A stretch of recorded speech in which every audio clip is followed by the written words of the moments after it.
Hi, I'm Freya Jeffries. You've tuned into the AMB303 forum, and we're going to jump straight into one of the hot topics trending today: plastic straws. This consumer product is everywhere in our busy lives. No one can go a day without seeing them in coffee shops, fast food franchises, or stuck on the side of a juice box.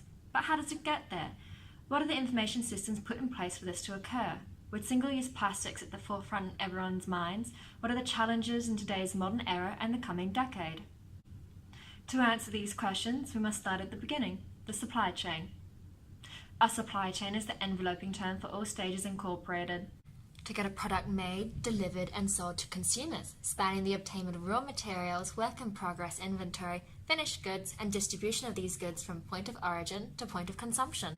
But what does this supply chain look like? Well, the plastic straw industry typically utilizes an extended supply chain configuration, as many raw materials are needed before manufacturing can take place, and as straws are mainly purchased by fast food companies and supermarkets who sell them to their own customers. The entirety of the supply chain can be condensed down into 5 stages.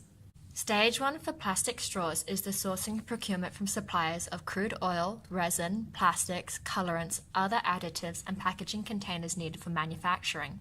Once these have been acquired, they'll be transported to Stage 2, processing and production, where a 4-part manufacturing process is undertaken in producing plastic straws, along with the processing, selling, and servicing of the product. Thirdly, these products will be distributed by either a third-party logistics supplier or internal delivery system, who moves the raw materials from the suppliers to the manufacturing plants to the distribution centers, warehouses, and finally to the customers, Stage 4. Furthermore, as customers initiate orders when supply is running low, the industry revolves around a pull chain of demand, especially as straws are a commodity, not a necessity. So, when straws reach a low availability, restaurants, retailers and other customers will issue orders to the distribution centres, where the information is relayed to the plastic straw manufacturers and then produced. Because of environmental concerns surrounding plastic today, reverse logistics has become more challenging.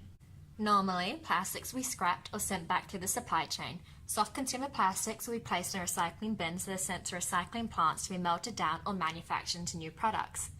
However, because plastic straws are incredibly small and made of hard plastic, not soft, they typically fall through the cracks on conveyor belts and during transportation, ending up in landfills and waterways. A challenge directly affecting the plastic straw supply chain is the change in consumer behaviour towards environmental sustainability, especially if no adaptation for survival occurs. The current supply chain follows a lean supply chain structure. However, with growing environmental awareness, plastic straw suppliers and manufacturers will need to align themselves closer to an agile supply chain to meet these new consumer behaviours and continue operations efficiently. So how are all the steps in the supply chain able to work cohesively and smoothly? Information systems incorporated at all stages provides the answer. Let's take a look at Primus Straws, a plastic straw supplier that has supplied straws to a multitude of corporate clients, including KFC, Pizza Hut, and Starbucks. As Primus Straws is accredited with ISO 22000 Food Safety Management System and BRC Issue 4 Global Standards for Packaging certification, it can be theorized that managing information systems, communication channels, office administration systems, and transaction processing systems have been incorporated throughout the supply chain for this to be awarded. MIS is crucial as it affects all aspects of the supply chain. Its main objective is to provide information for performance monitoring and relaying data to all involved in the supply chain operations. This is achieved through quick communication within the supply chain by computer technology, telecommunications, and other channels.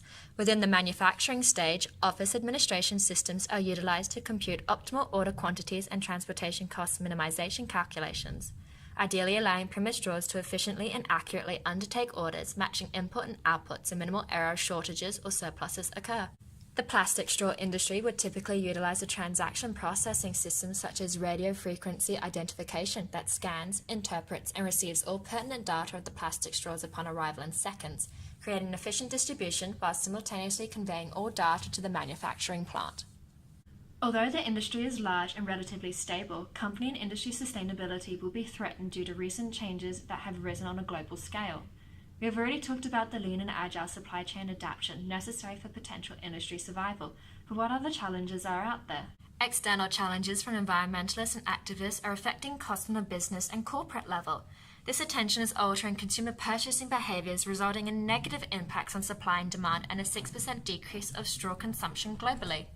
Increasing awareness has prompted government intervention through implementing legislation to reduce or ban single-use plastic products, creating political barriers against the industry and negatively affecting supply chain management. Alternatives to plastic straws have become readily available to consumers, such as changes in takeaway drink containers and other material alternatives.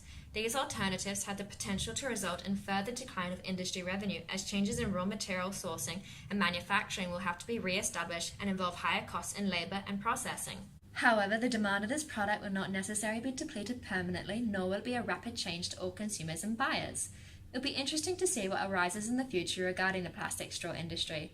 Thank you for your time. This has concluded the segment on plastic straws industry. Please tune in again.